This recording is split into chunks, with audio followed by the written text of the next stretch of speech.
Eller sana ne söyledi bilemem.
Sana ne söyledi bilemem, bilemem, bilemem, bilemem.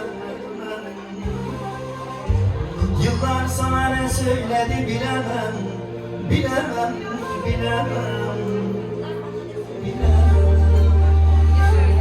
Dere kenarından geçtim, soğuk sularından içtim.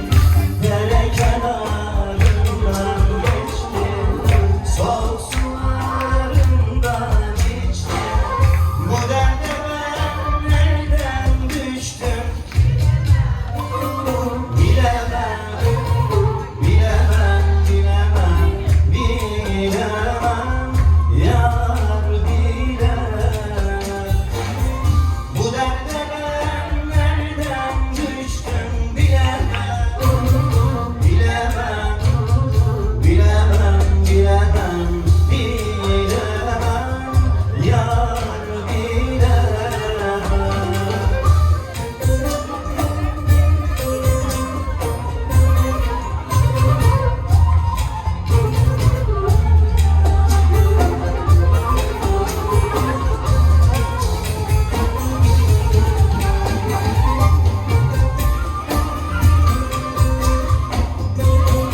gelip şu adımı sormaz.